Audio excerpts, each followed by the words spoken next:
My name is Peter and I'm in my 40s. I was born in the early 70s, actually 1975, with Thalassaemia Major.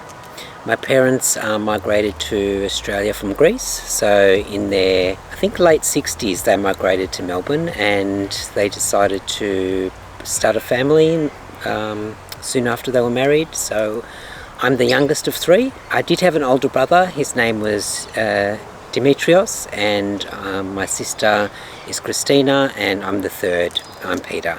A little bit about the condition. I go in for a blood transfusion at Monash Health depending on my hemoglobin, so every 3 to 4 weeks I find that my hemoglobin is around 100, which they like it to be. My brother has had the same condition, so he had Thalassaemia Major.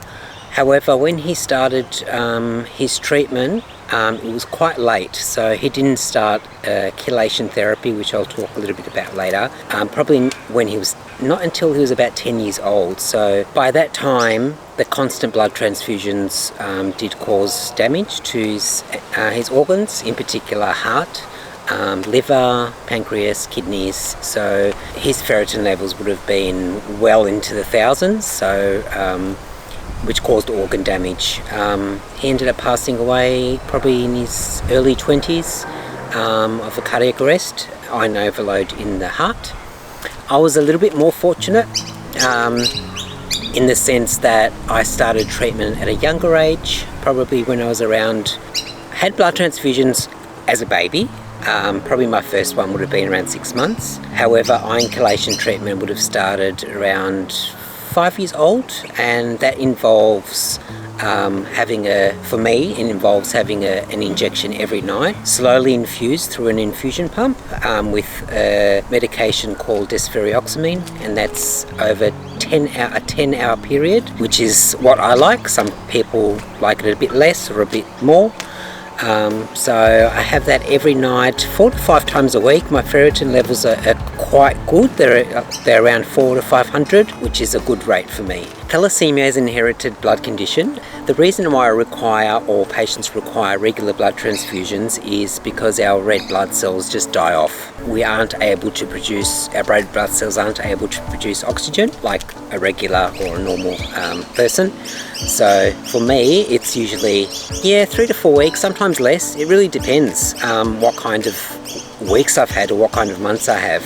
Whether you have thal is, for my parents, it was going to their GP and having a blood test. So it's a relatively easy screening, and it should probably be done more. I know in some countries it's compulsory before you're married to actually have genetic testing involved. And if you are found to have thal, or you both have thal minor, then that's when genetic counselling comes into it, and there is a process. It's not like, you can't have a family, you can't have children. There is family planning and genetic counselling involved if you want to, pursue that. My sister is not a carrier, so she does not have thal minor or thal major. So myself and my brother have thal major. My parents, my mum and dad, are both carriers, so they're both thal minors. Again, it did affect the family dynamics, in the sense that there was a lot of denial. My father thought that he was the healthy one and my mother was the unhealthy one. So growing up with the condition, I remember being at school, and the district nurse back then used to come to my primary school, and I used to get over the loudspeaker, my name used to be called, and it was a little bit embarrassing for me, to be honest, for the principal or a teacher calling me to the office to be cross-matched, or for the nurse to see me. So off I went. I used to go into a little sick bay, and the district nurse used to take my blood, and that used to be taken over to a lab.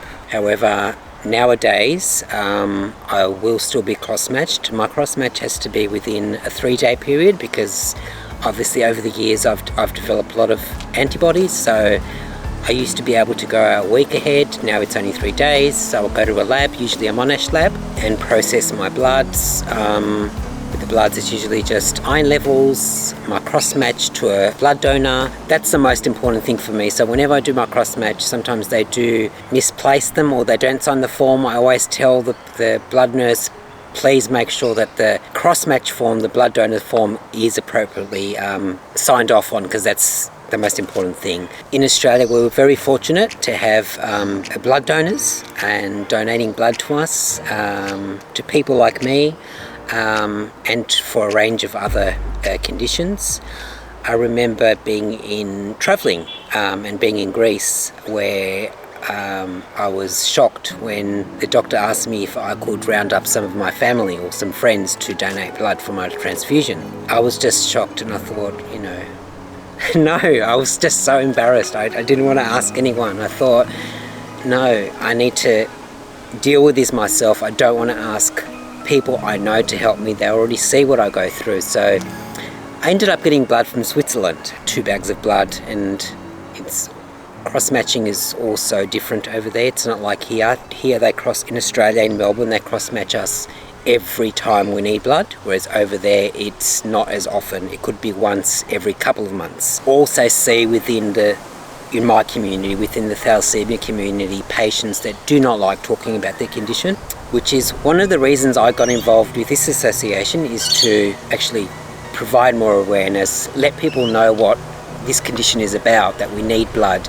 We rely on generous blood donors. We go to do fundraisers, so we can able to go to schools to tell people about the condition, to provide education to community groups and others. So when it comes to my condition and other patients talking about the condition, there's a great deal of stigma attached to it.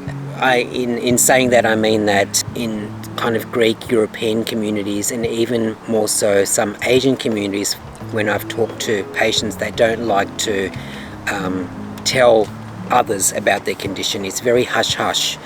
I think it comes from blood. What if you contracted something else from blood? What if I give you something? It's really old school, kind of old fashioned mentality. In saying that, there are always risks with blood. So I did mention my brother having, iron overload that affected his organs. He also contracted Hep C through a blood transfusion, and that was in the 80s, so in the early 80s. And not only him, quite a few patients in Melbourne did contract Hep C and are still living through it now. I'd like to thank, first of all, Ortho Clinical Diagnostics for the work that you do. It's very important work. Also want to thank blood donors and everyone that's really supports us as patients and actually allowing us to, have a regular or as near to regular life. It's really important. Thank you very much.